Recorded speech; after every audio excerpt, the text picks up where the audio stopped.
The principal looked me dead in the eye and told me the cameras in the girls' locker room were for their own safety. She lied. She had a story prepared, a justification that almost sounded reasonable. But what she didn't know was that my daughter had found proof of a much darker secret, and I was about to burn her entire world to the ground to expose it. My daughter found cameras in her school locker room, but the principal is refusing to take them down. 2 days before her swim team tryouts, my 14-year-old daughter, Chloe, stumbled through the front door, her body trembling so violently I thought she was having a seizure.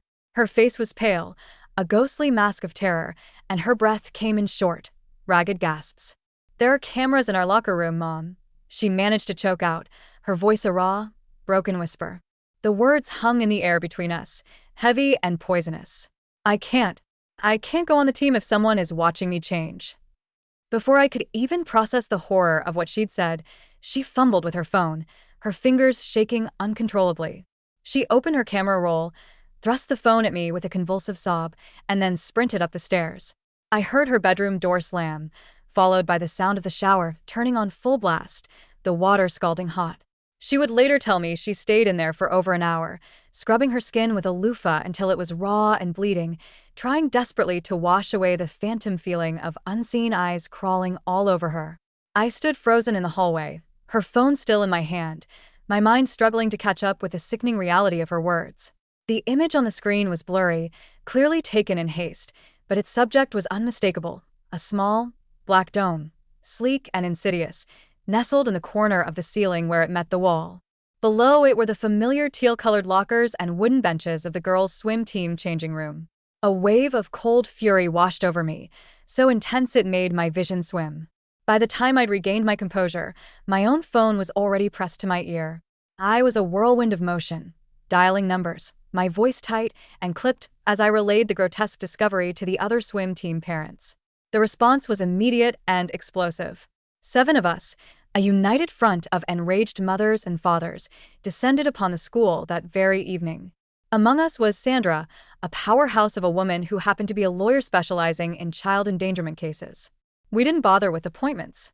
We stormed into the principal's office after hours, our collective anger radiating through the empty hallways. "Why are there cameras where our children get undressed?" I yelled, my voice echoing off the sterile walls of Mrs. Lynch's office.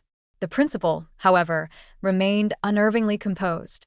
She sat behind her large oak desk, her hands folded neatly, a placid, almost rehearsed calm on her face, as if she had been anticipating this very confrontation.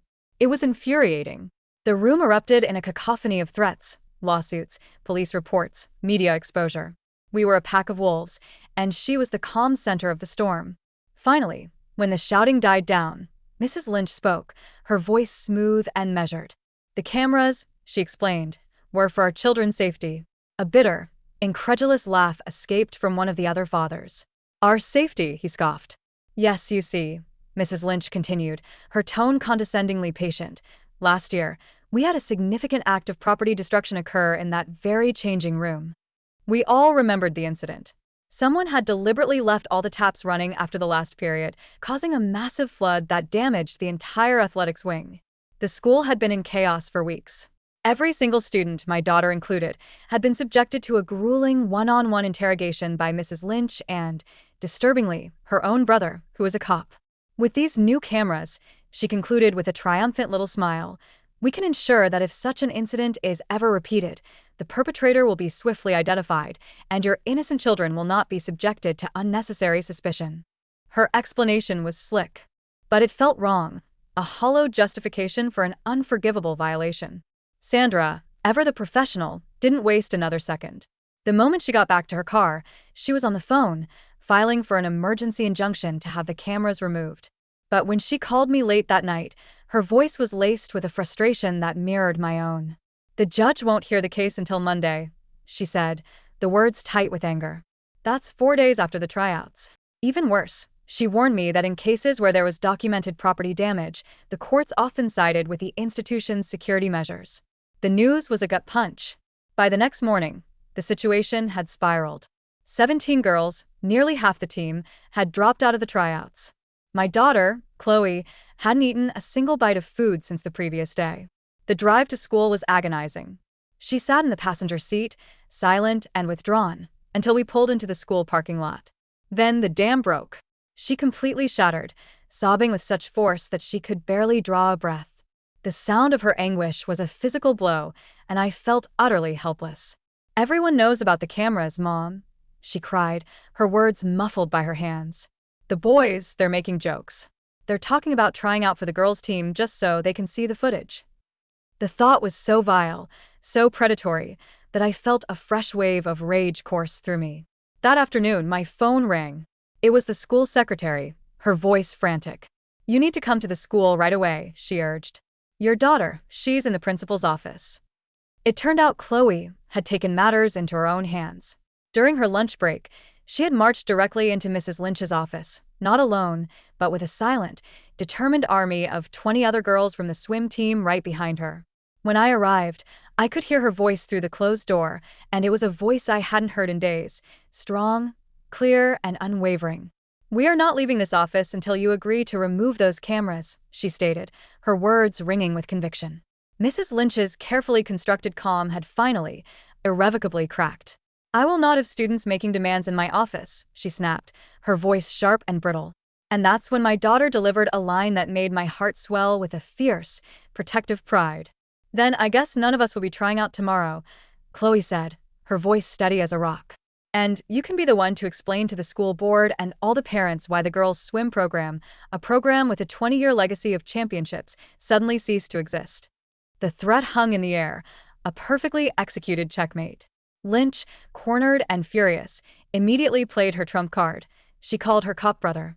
He arrived within 10 minutes, his presence filling the small office. But his reaction was not what his sister had clearly anticipated.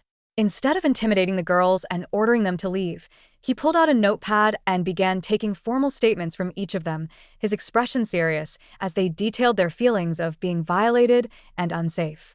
One of the girls mentioned that she had seen Mr. Gary, the vice principal, entering Mrs. Lynch's office after hours on multiple occasions that past week. A subtle but distinct shift occurred in the officer's demeanor. He turned to his sister, his eyes narrowed. "Gary has keys to your office?" he asked, his tone dangerously quiet. Mrs. Lynch went visibly pale. "Well, yes," she stammered, "for emergencies, but—" Her brother cut her off, his voice like ice. "And the camera footage," he pressed, "is accessed exclusively through the computer in this office." The room fell into a deafening silence as the horrifying implication of his words settled upon everyone. The blood drained from Mrs. Lynch's face, leaving it a waxy, ashen color. Her brother, without another word to her, requested the computer's footage logs immediately. The metadata told a damning story. It showed that the system had been accessed at 11 different times when school records confirmed Mrs. Lynch was off campus. 3 of those instances were after midnight. She desperately tried to explain them away as system glitches or automatic software updates, her voice thin and unconvincing. Her brother wasn't buying it for a second. He was already on his radio, his voice a low, urgent murmur. Within the hour, Mr. Gary was pulled from his classroom and brought in for questioning. I was sitting with Chloe in the car in the parking lot, trying to coax her into eating a granola bar when we saw him. 2 officers were escorting him out a side door, his face obscured by his own jacket. As he stumbled on the steps, the jacket slipped for a brief moment, revealing a face contorted with fear and shame. They pushed him into an unmarked car, and it sped away. A profound sense of relief washed over me. It was over. But Chloe wasn't celebrating. She was staring intently at her phone, scrolling through the school's official website. "Mom," she said suddenly, her voice barely a whisper. She pointed to the swim team's page, which featured last year's team photo. "Look at the locker room behind them." I leaned over, my eyes scanning the image. It was the same room, the same teal lockers, the same wooden benches, the same tiled floor. Everything was identical, except for one chilling detail. In the upper corners of the ceiling, small, black domes were clearly visible, identical to the cameras Mrs. Lynch had shown us. A cold dread seeped into my bones. Lynch had explicitly stated that the cameras were installed in March, as a direct result of the flooding incident. But the timestamp on the team photo was from January. "Mom," Chloe said, her eyes wide with a dawning horror, "if the cameras were already there before the flood, then why did Lynch lie about when they were installed?" I stared at her, my own eyes bugging out as the pieces clicked into place. The lie was deliberate. The flood wasn't a reason. It was the excuse. Together, without another word, we got out of the car and marched back towards the school, a shared, unspoken purpose driving us forward. We shoved the heavy glass doors open so hard they slammed against the wall with a resounding crash. Chloe's phone was held aloft in her hand like a torch, its screen glowing brightly with the damning January photograph. A janitor, mopping the floor near the trophy cases, glanced up at the commotion for a split second before returning to his work, oblivious to the storm that was about to break. Our footsteps echoed like gunshots in the cavernous, empty hallway as we half ran towards the main office. Through the frosted glass of the door, I could see the silhouettes of Mrs. Lynch at her desk and her brother standing over her shoulder. I didn't bother to knock.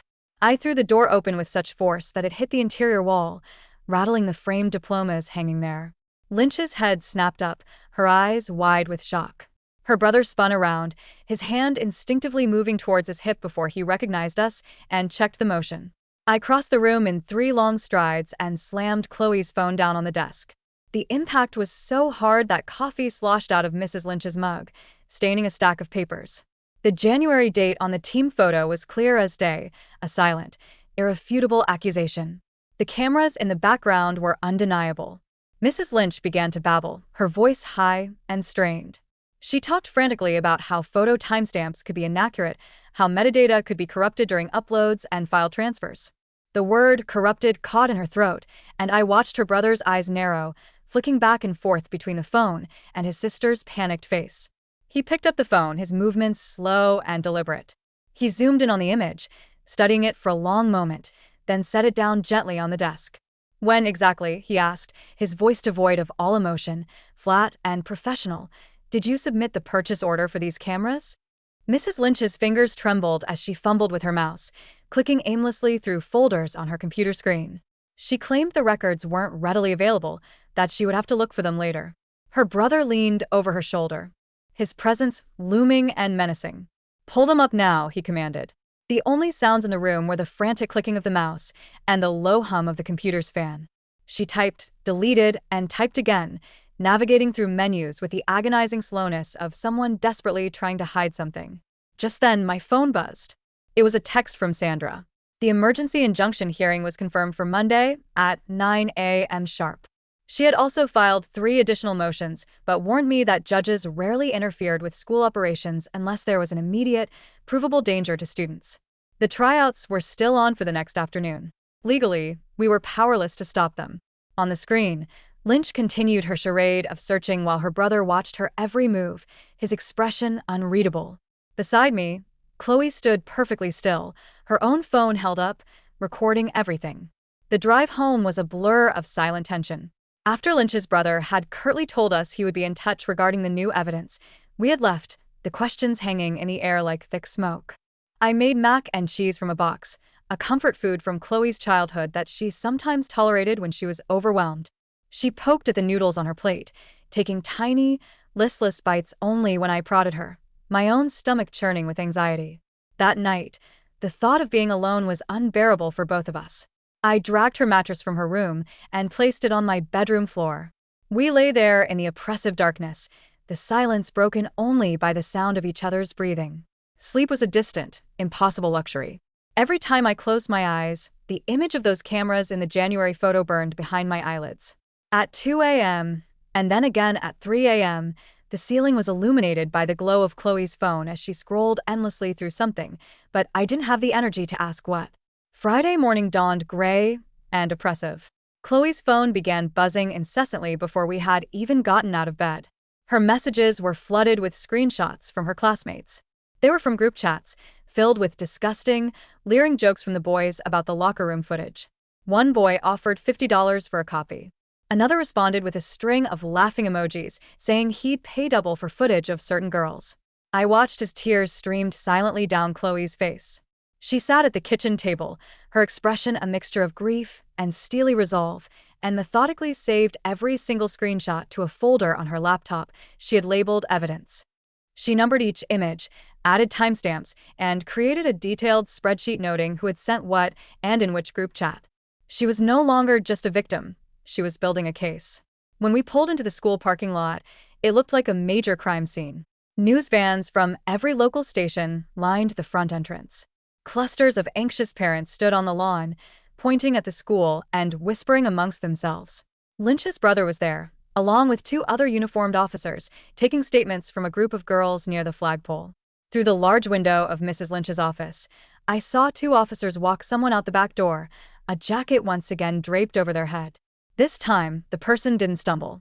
I found Lynch's brother and handed him my daughter's phone, the January photo prominently displayed. His face hardened as he immediately got on his radio, speaking in clipped tones about establishing a chain of custody for digital evidence. He took photos of Chloe's phone screen with his own camera and then had her email the original file directly to him. He kept muttering to himself about timeline inconsistencies and unauthorized access as he scribbled furiously in his notepad. That evening, my frustration boiled over. I called the district superintendent's office and was transferred 3 times, each time having to repeat the horrifying story before I finally reached someone who seemed to be listening. I demanded immediate Title IX involvement and a full, independent forensic audit of every single security system in the entire district. The secretary on the other end of the line sounded exhausted. "I'll add your message to the list," she said, her voice barely audible over the cacophony of phones ringing in the background.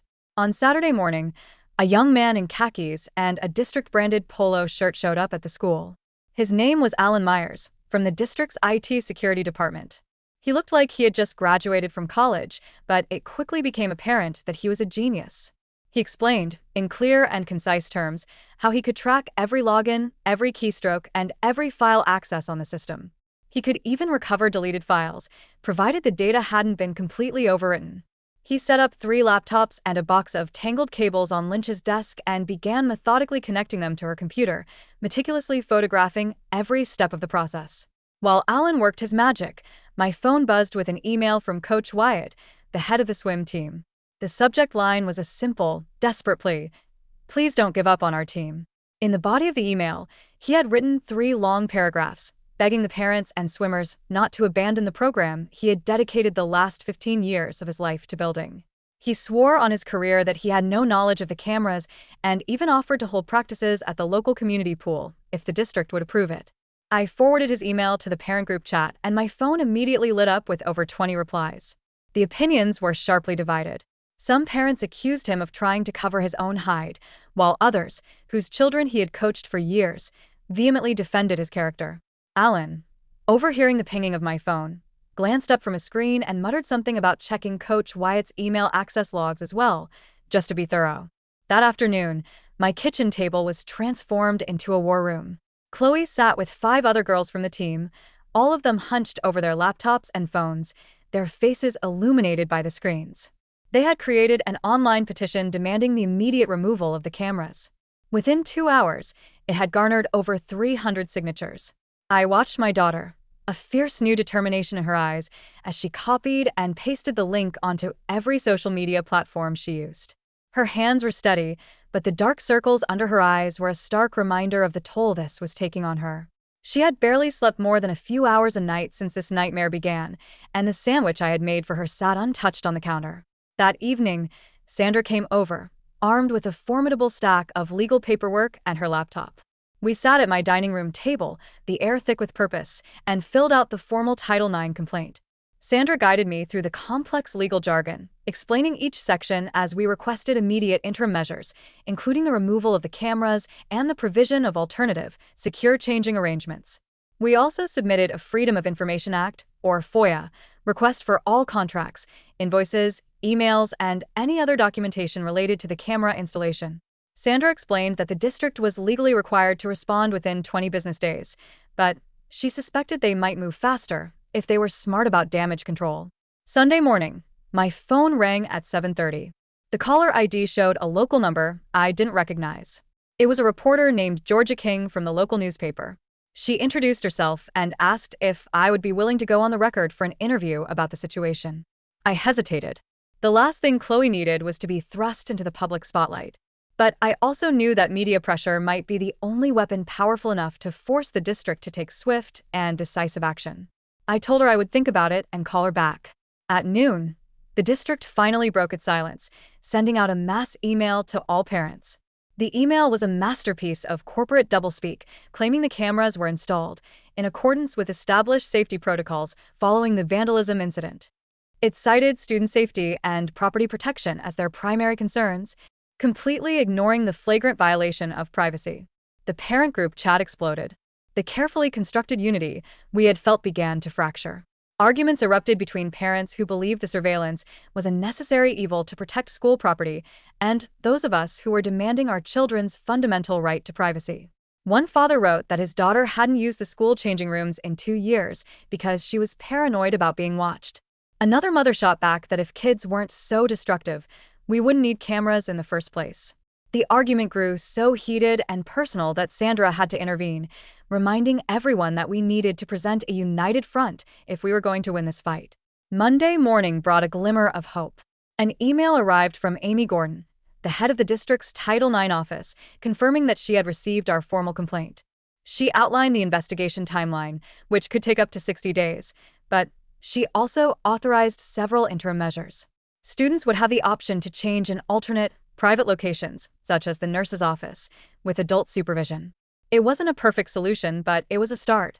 She also informed us that she would be conducting interviews with students and staff over the next 2 weeks. Later that afternoon, Alan called me with news that made my stomach clench into a tight, cold knot. He had discovered multiple, systemic violations of the district's data retention policy. Footage that was supposed to be deleted after 48 hours was being stored indefinitely. He had found files dating back over 3 months. That meant hundreds, possibly thousands, of hours of footage of our daughters changing had been saved and stored somewhere on the district servers. He had requested a full server imaging and all vendor documentation related to the installation dates and access protocols. He told me it would take a few more days to trace where, exactly, the files were being backed up. That evening, Sandra issued a stark warning. She told me to prepare for the school to retaliate against Chloe, to try and make her life so uncomfortable that she would be forced to transfer. She had seen it happen before, in whistleblower cases. The person who bravely speaks out becomes the target. We immediately established a rigorous documentation protocol. Every interaction, every snide comment, every sideways glance from a teacher or administrator would be recorded with timestamps and witnesses. I bought Chloe a small, pocket-sized notebook and told her to write down absolutely everything that happened at school, no matter how insignificant it seemed. The retaliation began sooner than we expected. On Tuesday night, Chloe showed me her phone, her face streaked with fresh tears. Her social media accounts were being bombarded with vicious direct messages. They called her a snitch, a liar, and far worse. One message accused her of ruining the swim program for everyone. Another told her to transfer schools if she was so afraid of a few cameras. We meticulously screenshotted every single message and saved them to a secure folder on my computer. I called the school counselor's emergency line and scheduled an appointment for the following Monday, despite Chloe's insistence that she was fine. On Wednesday morning, Coach Wyatt posted a statement on the team's social media page. He voiced his support for the students' right to feel safe and announced that he was exploring all possible options to save the season. The comment section immediately devolved into a digital war zone. Some parents demanded his resignation, claiming he must have known about the cameras. Others fiercely defended him, pointing out that he didn't have keys to Lynch's office or access to the footage. A few of the older swimmers posted that while they desperately wanted to keep training, they no longer felt safe at the school. The online arguments raged for hours, with people taking screenshots and sharing them in private group chats, fueling the fire. By Thursday morning, the situation had metastasized into something far beyond what I could have ever imagined when Chloe first came home shaking. Georgia King's article was published online on Friday morning, and my phone immediately began buzzing nonstop. Parents were sharing it everywhere, on Facebook, on Twitter, in neighborhood group chats. Georgia had masterfully protected the identities of the children involved, but had laid out the timeline of events with surgical precision, unequivocally proving that Mrs. Lynch had lied about when the cameras were installed. By lunchtime, the article had been shared over 10,000 times. The comment section was a torrent of outrage, with parents from other schools in the district now saying they had seen similar cameras in their own children's schools. An hour later, the district's public relations person sent out another frantic, damage control email, announcing an emergency school board meeting to be held in 2 weeks to discuss security protocols and student privacy concerns. Sandra immediately started a group text with 20 of the most involved parents. We began to strategize, planning who would speak at the meeting and what key points each person would cover. We meticulously divided up the topics: the legal violations, the emotional trauma inflicted on the girls, the fundamental breach of privacy, and our concrete demands for systemic policy changes. We knew we would each only get 3 minutes at the podium, and we intended to make every second count. That same afternoon, a statement was released by Mrs. Lynch's union attorney. It was a breathtakingly audacious piece of gaslighting, claiming she was being made a scapegoat for simply following district protocols that had been approved years ago. The statement insisted that Lynch was just doing her job and that the real issue lay with flawed district-wide policies, not the actions of individual administrators. The parents in our group chat went ballistic, especially when they read the part where the district announced Lynch would remain in her position during the investigation. As we were all furiously typing angry responses, Sandra's phone rang. She put it on speaker for all of us to hear. It was Mark Cohen from the district attorney's office. He was on the line to inform us that he was officially taking over the criminal investigation, as Lynch's brother had a clear conflict of interest. He asked Sandra to compile all of our documentation and evidence. He sounded sharp, focused, and thankfully on our side. He told us he had handled 3 similar school surveillance cases in the past 5 years and began asking pointed, specific questions about the timeline, the vendor contracts, and the chain of command for accessing the footage. Meanwhile, Alan, our IT angel, had been digging deep into the district's records and found something that made my blood run cold. He had located the vendor contracts, and they showed that preliminary discussions about a camera installation had begun in November, a full 4 months before the flooding incident ever happened. The email headers indicated that someone high up was pushing aggressively for a quick installation, but the actual bodies of the emails were mysteriously missing, wiped from the server. He immediately forwarded everything he had to Mark Cohen and began the painstaking process of trying to recover the deleted content from the district's backup servers. The following Monday, our FOIA request finally came back. It was a joke. Half of the pages were completely blacked out with heavy redaction markers. The few sentences we could read were damning. They showed Lynch explicitly pushing for cameras in December, citing vague liability concerns with no specific details. Sandra spent hours poring over the documents and concluded that the redaction patterns were highly suspicious, as if someone was trying to meticulously hide specific names and dates. She immediately filed a legal appeal for the full, unredacted documents, but warned us it could take weeks or even months to get a response. In the meantime, a group of swim parents started meeting at a local coffee shop, trying to figure out a way to hold independent tryouts at the community pool. The pool manager was sympathetic to our cause, but explained that his hands were tied by their insurance company. Since it wouldn't be an official school event, we would need to conduct background checks on all parent volunteers, obtain signed liability waivers from every family, and get the entire plan approved by the pool board's lawyers. It was a logistical nightmare. The fragile unity of our parent group began to fray even further when 3 families decided to hire their own lawyers and pursue individual financial settlements with the district. Sandra warned them that this would severely weaken our collective bargaining power, but they were adamant. They just wanted money for their daughter's therapy and to put the whole ugly ordeal behind them.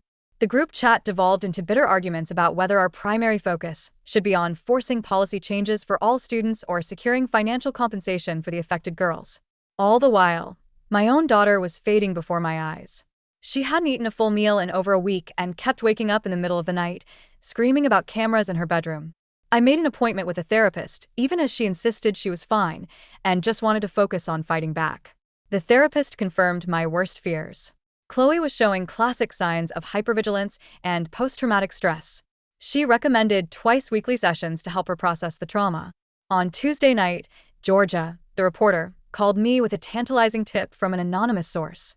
The source claimed that a very similar incident had occurred at another school in our district 3 years prior, but it had been quietly settled out of court, with all the involved families forced to sign non-disclosure agreements. Georgia immediately began digging into old school board meeting minutes and found cryptic references to a sealed settlement involving surveillance equipment. Her source told her that at least 5 families had received substantial payouts, but were legally bound never to speak about what had happened. Georgia was now on a mission to find one of those families, someone who would be willing to break their NDA to expose the district's long-standing pattern of behavior. The next few days were a blur of constant emails, phone calls, and late-night strategy meetings. We were in a full-scale war, trying to keep relentless pressure on the district. Alan kept unearthing more evidence of the early camera planning, while Sandra tried to manage the fallout from the families who were going rogue with their separate lawsuits. Chloe started therapy, but spent most of her evenings researching privacy laws and helping the other girls document their own experiences and feelings. The school board meeting was looming, and we all knew it was our one big shot to force real, meaningful change. My living room became a command center. Parents practiced their 3-minute speeches, timing each other with a stopwatch, refining their arguments, and honing their delivery. We created large poster boards with a detailed timeline of the evidence and printed out dozens of copies of Georgia's article to hand out to the board members and anyone else who would take one. The district continued to issue vague, non-committal statements about reviewing policies and taking student concerns seriously, but refused to commit to removing the cameras from any other schools. Lynch remained silent, speaking only through her attorney, who continued to peddle the narrative that she was just following orders from her superiors. Gary's criminal case was moving forward, but Mark Cohen warned us that the wheels of justice turn slowly, and we shouldn't expect a quick resolution. The community pool board finally gave us the green light to use their facility for unofficial tryouts, but the list of restrictions and requirements was so long it hardly seemed feasible. We would have to pay for an additional insurance rider, hire our own certified lifeguards, and sign ironclad documents stating that the school district had zero liability. Coach Wyatt was desperate to help, but the district had issued a chilling threat. If he participated in any non-school sanctioned swim activities with current students, he would be fired. That night, he called me anyway, his voice heavy with defeat and desperation. He offered to rent the community pool himself, with his own money, and supervise the tryouts, off the books, if we could get enough girls to participate. I started texting the other parents, but within an hour, the district's HR department had somehow caught wind of the plan. They sent him an official warning letter via email, threatening immediate termination for breach of contract, if he went through with it. He texted me a photo of the letter, followed by a shaking hands emoji. He was at his breaking point, and now he was talking about getting his own lawyer to fight back. The next morning, I ran into a school board member I knew from my book club at the grocery store. She glanced around nervously before pulling me aside. She whispered that the district's HR and legal departments were far more concerned with avoiding lawsuits than with protecting children. Document everything, she urged, her eyes wide with concern. They're going to try to minimize this and sweep it under the rug at the public meeting. I went straight home and began organizing every single email, text message, and photograph into meticulously labeled folders on my computer. Chloe sat beside me, creating complex spreadsheets of dates, times, and key events. That afternoon, Mark Cohen called and asked if we could meet him at Sandra's office to discuss the criminal case he was building. We all gathered around her large conference table as he laid out the potential charges. They could range from unlawful surveillance to criminal negligence, but he cautioned us that proving intent would be the biggest hurdle. He showed us the case files from similar lawsuits, many of which had ended in plea deals with no jail time. "I need you to keep your expectations realistic," he said soberly. In the middle of the meeting, Alan called Sandra's phone. She put him on speaker. The news he delivered made the entire room go silent. He had discovered that someone had been accessing the camera system remotely from residential IP addresses late at night. It wasn't just being accessed from the school computers, as we had initially thought. The access logs showed specific, disturbing patterns. The person was focusing on certain cameras at specific times, and when Alan mapped out the data, the viewing times correlated perfectly with the girls' swim team practice schedule, the exact times when our daughters would have been changing. My hands started to shake uncontrollably as the full, monstrous reality of the situation crashed down on me. Someone hadn't just been passively recording, they had been actively, deliberately watching our daughters undress from the comfort of their own home. The very next day, Lynch's lawyer released another statement, this time claiming that Gary had acted alone, that he had stolen her login information without her knowledge. Nobody believed it for a second. The lie was too convenient, too neat. The final nail in the coffin of her credibility came when her own brother called Sandra directly. He told her, off the record, that his sister had never once reported any unauthorized access to her accounts, which she would have been required to do if her credentials had truly been stolen. He sounded utterly disgusted with her and said he would be willing to testify about what he knew, if it came to that. On Tuesday morning, we all showed up for Gary's arraignment. The judge set his bail at $50,000. His family posted it within 2 hours, and he walked out of the courthouse wearing sunglasses and a baseball cap pulled low over his face, free until his trial. The rumor mill at the school went into overdrive. Kids were whispering about hidden cameras in the bathrooms, about teachers selling the footage online. The paranoia was palpable.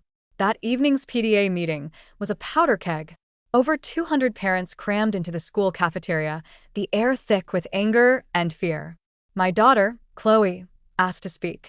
When her turn came, she walked to the microphone, took a deep breath, and for 3 full minutes, she described in a clear, steady voice how violated, betrayed, and unsafe she felt in her own school. When she finished, the room was completely, utterly silent. I saw several mothers openly weeping. She walked back to her seat and grabbed my hand, her grip so tight it almost hurt. Amy Gordon from the Title IX office stood up next. She announced new, mandatory interim measures, the immediate deactivation of all cameras in any changing areas across the district. She also stated that any student could request a trusted adult to escort them to an alternative changing space until, as she put it, trust was rebuilt. It was a victory, but a hollow one. The damage had already been done. The next morning, a maintenance crew began removing the black domes from the locker room ceilings. In another stunning display of the district's dishonesty, the head of the maintenance department claimed that the domes were just fake deterrent covers that had never been connected to anything. The parents who had gathered to watch erupted in fury, yelling that this was just another lie. One of the fathers, an electrical engineer, offered to examine one of the removed units himself. Just then, Alan showed up, carrying a case with what looked like a high-tech camera. It was a thermal imaging device. He began scanning the ceiling where the cameras had been mounted. His equipment showed clear, bright heat signatures at each mounting point, undeniable proof of active electrical connections. He then pulled up the power consumption logs for the building's electrical system on his laptop, showing consistent energy draw patterns that perfectly matched the power requirements of active, recording surveillance equipment. He typed up his findings on the spot, right there in the locker room, creating a detailed technical report that proved beyond any doubt that the cameras were real and had been fully operational.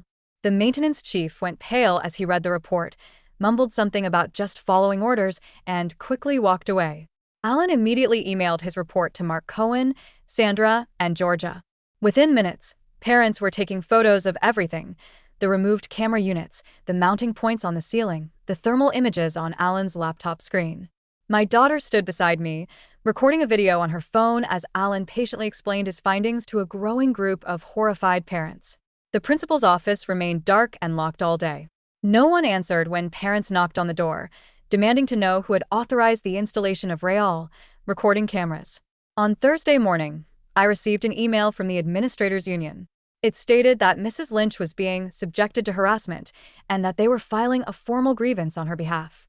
They demanded that the district provide her with a lawyer and continue to pay her salary while she was on administrative leave. The email was sent to all parents, and my phone immediately began blowing up with furious text messages. Sandra called me, her voice calm and reassuring. "This is a typical union tactic," she explained. "They're trying to protect a bad administrator. Don't let it distract you from the real fight." That evening's community forum, held in the high school gymnasium, was even more chaotic than the PTA meeting. Over 300 people were packed into the bleachers, and the air was electric with tension. Parents were yelling at each other before the meeting had even officially started. One dad stood up and declared that the school had every right to protect its property after the flood. Another mom screamed back that our daughter's privacy and safety were worth more than any amount of water damage. Chloe sat beside me, her notebook open, diligently writing down everything people said. She remained unnervingly calm, even when 2 fathers nearly came to blows near the stage, and a security guard had to step between them. In the midst of the chaos, my phone buzzed with a text from Georgia. She had received a major break in the case from a source inside the vendor company that had sold the cameras to the district. She sent me photos of the original invoices. They clearly showed the cameras were ordered in November, but someone had later altered the dates on the paperwork to make it look like they were purchased in April. After the March flooding, it was the smoking gun. She told me she was already sharing the evidence with Mark Cohen's office. After the forum, Sandra met with a core group of us to discuss the class action lawsuit she was preparing. She spread out legal documents on my kitchen table, outlining different strategies we could pursue. The most difficult part, she explained, was figuring out how to protect the girls' identities while still building a strong, compelling case. We spent 3 hours debating the pros and cons of using their real names, trying to balance the pursuit of justice with the need to protect the victims from further trauma and public scrutiny. I had sent Chloe to bed, but I could see her silhouette on the stairs, listening to every word. The next morning at school pickup, I witnessed a moment that broke my heart. Chloe's best friend, Alice, walked right past her in the hallway, her eyes fixed on the ground. Chloe called out to her, but Alice just kept walking, muttering that her parents had told her to stay away. I watched my daughter's face crumble. She held it together until we got home, and then I heard her sobbing in her room for over an hour. I sat outside her closed door, my own heart aching, completely at a loss for what to say or do to make it better. That afternoon, the situation took another dark turn. Kids started texting about an image that was circulating on Snapchat. It was a grainy, low-quality still frame, supposedly taken from the locker room camera footage. There was no way to know if it was real or a cruel prank, but the panic it caused was immediate and widespread. Girls were terrified that images of their bodies were now being shared online. The school sent out a flurry of cease and desist letters to anyone they could identify who was sharing the image, but the damage was done. Girls were now too scared to use any of the school bathrooms, let alone the gym changing rooms. Hordes of parents began keeping their daughters home from school, vowing they wouldn't send them back until the situation was fully resolved. In response, the district announced that the next school board meeting would have a closed-door executive session to discuss sensitive personnel matters. We immediately began organizing our speakers for the public comment period, knowing our 3 minutes would be more critical than ever. Sandra helped us craft our statements for maximum impact, and we practiced them over and over, timing ourselves with a stopwatch. Mark Cohen called with some good news. A judge had signed a limited search warrant, giving him the authority to conduct a forensic examination of Mrs. Lynch's work computer and the school's central servers. He warned us again that digital forensics was a slow, meticulous process and that we shouldn't expect quick answers. But he sounded confident. "The evidence is mounting," he said. "Charges are looking more and more likely." On Friday morning, the district sent out another email. Swim tryouts were postponed indefinitely.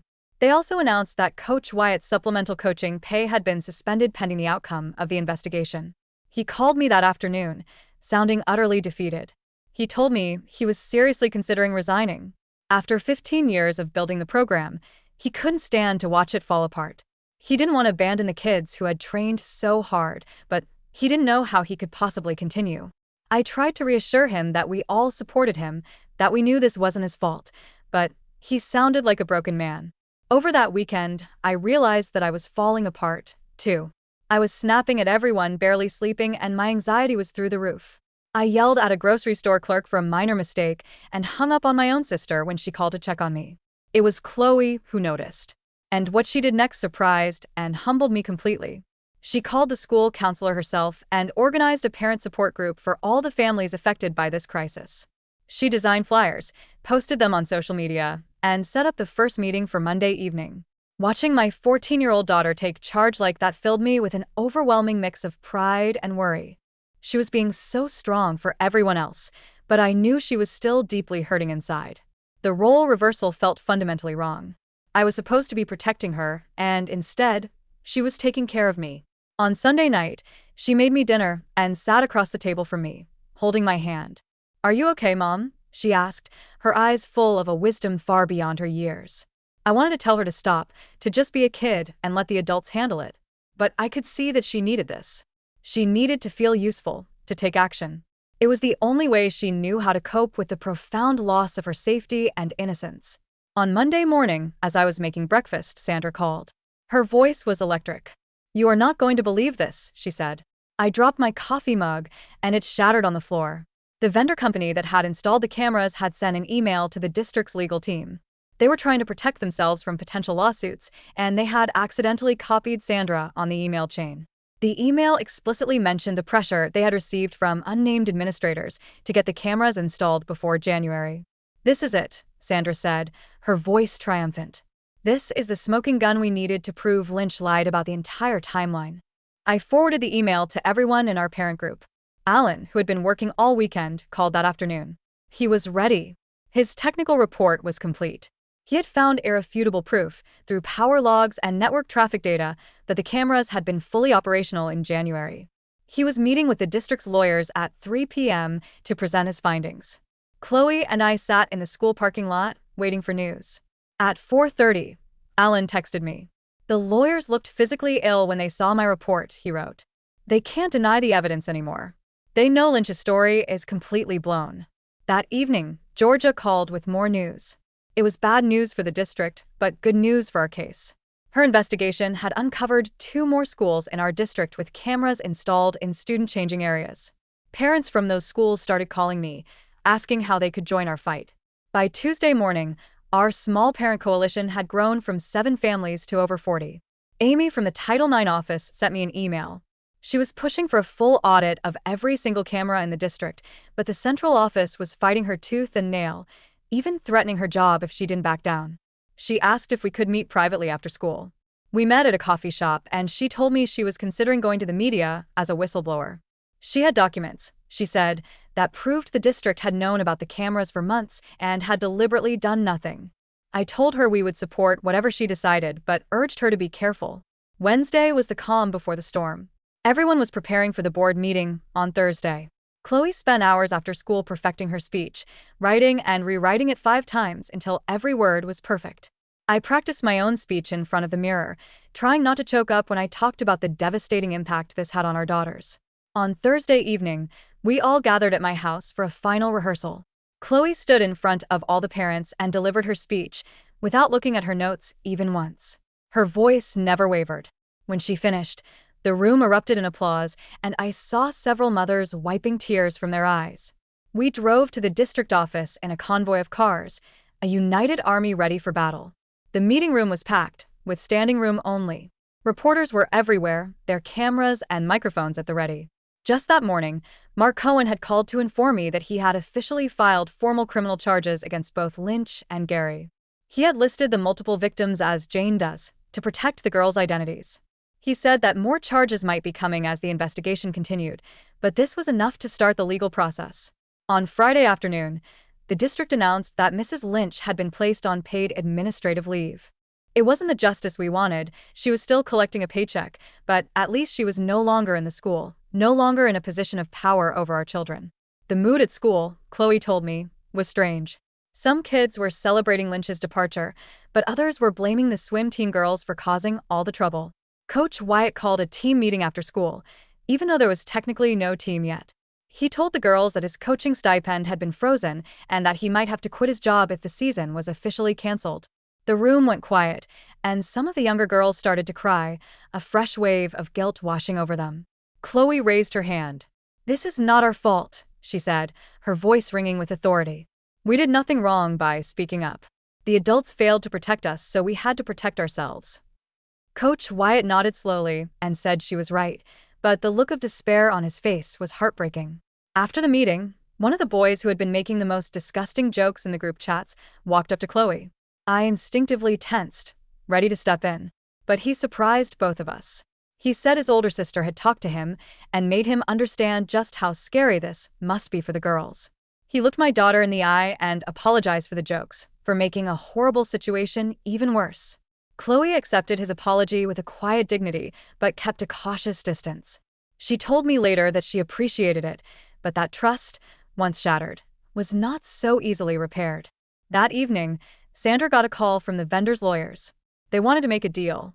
They offered to turn over all their internal emails and installation records if we agreed not to include them in our lawsuit. They claimed they were just following the district's orders and wanted to get out from under the bus they could see hurtling towards them. Sandra said they were terrified of facing criminal charges themselves. We agreed to the deal. We needed those records more than we needed to sue the vendor. On Saturday morning, 2 large boxes of documents were delivered to Sandra's office. She called me immediately. The emails were even worse than we could have imagined. There were messages from as far back as October, with district administrators discussing the need to get the cameras installed over the winter break, when the school would be empty and no one would be around to notice. They knew exactly what they were doing, and they had actively conspired to hide it from the parents and students. We spent the entire weekend organizing the new evidence, preparing for the next board meeting, and steeling ourselves for the long fight ahead. Chloe was doing better, but she still reflexively checked the corners of every room we entered for cameras. The other girls were still struggling, too. Many of them were still refusing to use the school bathrooms. On Monday, a wave of parents kept their kids home from school, sending a clear message to the district. The district was now losing money every single day from student absences, and the financial pressure was mounting. Tuesday night's board meeting was our moment. Over 300 people were crammed into the auditorium. I had practiced my speech 24 times, but my hands were still shaking as I walked to the microphone. I talked about the sacred trust that had been broken, about our daughters feeling unsafe and exposed in the one place they were supposed to be nurtured and protected. Then, my daughter stood up. Her voice was strong and steady as she spoke about how hard it is for a kid to speak up against the adults who are supposed to be in charge. Real leaders, she said, looking directly at the board members, protect the people who can't protect themselves. For the first time, they seemed to actually be listening. After 2 hours of emotional public comments and Sandra's sharp legal arguments about privacy violations and institutional liability, the board retreated into their private session. We all waited in the hallway, the tension so thick you could cut it with a knife. When they finally emerged, the board president announced they were voting on immediate, sweeping changes to district policy. The vote was unanimous, 7-0 to permanently ban all cameras in any changing areas, effective immediately. They also voted to hire an independent, third-party security company to audit every single camera in every school in the district. And they promised that new, comprehensive privacy rules would be written with the direct involvement of a parent oversight committee. The room erupted in applause and tears of relief. I knew this was just the first step, but it was a monumental one. On Wednesday morning, Mark Cohen called with an update on the criminal case. They had enough evidence to move forward with multiple felony charges against Gary, including unlawful surveillance of a minor. The investigation into Lynch and the other administrators was ongoing and would take several more months, but he felt confident that the evidence was strong enough to secure convictions. On Thursday afternoon, Amy Gordon sent her preliminary Title IX report to all the parents who had filed complaints. She officially confirmed that the district had created a hostile environment that violated federal law. Her report mandated that the district provide professional counseling services for all affected students, at no cost to the families. They were also required to maintain the alternate changing arrangements until trust was fully restored. The district was given 60 days to comply with all of her requirements or face a full-scale federal investigation. This is one of the clearest and most egregious violations I've seen in my 15-year career, she wrote. On Friday, the community pool board called. They had agreed to host the swim team tryouts the following week. Parent volunteers would supervise, and absolutely no recording devices of any kind would be allowed on the property. Coach Wyatt would be there to run them, his job with the district still hanging in the balance, but he was determined to be there for the girls. On Saturday morning, for the first time in weeks, my daughter put on her swimsuit. She was quiet on the drive to the pool, and I didn't push her to talk. At the pool, she walked to the edge of the water and stood there for a long time, just staring at its calm, blue surface. Then she dove in. She swam a few laps, her form still powerful and graceful, while I watched from the bleachers. After about 20 minutes, she climbed out of the pool and walked over to me, her eyes full of tears. "I'm not ready," she said, her voice thick with emotion. "I'm not ready to compete this year. I just need to focus on getting better first." I wrapped my arms around her and held her tight. "I am so proud of you for trying," I whispered, "and I am even prouder of you for knowing what's best for you." On Sunday, Georgia's full investigative exposé was published as the front-page story in the paper. She had found evidence of similar surveillance problems at 3 other district schools, going back 5 years. Our phone started ringing off the hook with calls from national news reporters wanting interviews, but we decided to let the story speak for itself and focus on the legal battle. Sandra informed us that the district's lawyers had reached out. They wanted to discuss a settlement. And for the first time, they wanted to talk about policy changes more than they wanted to talk about money. That was the victory we had been fighting for all along. 6 weeks passed. Slowly, incrementally, things began to get better. After the independent audit uncovered 12 more illegally placed cameras, they were all removed. Every single changing room in the whole district was now camera-free. Lynch was still on leave, her professional fate now in the hands of the criminal justice system. Gary's trial was set for the spring. Coach Wyatt was back, coaching a much smaller but fiercely determined team of 8 girls. My daughter was eating again, sleeping through the night without nightmares. She was even laughing with her friends at lunch.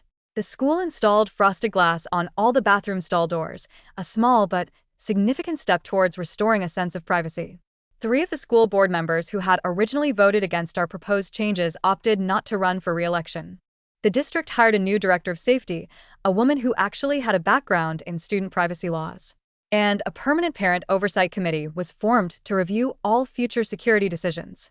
My daughter, Chloe, joined that committee as the sole student representative. It meant facing her fears and her trauma head-on at every meeting, but she was determined to do it.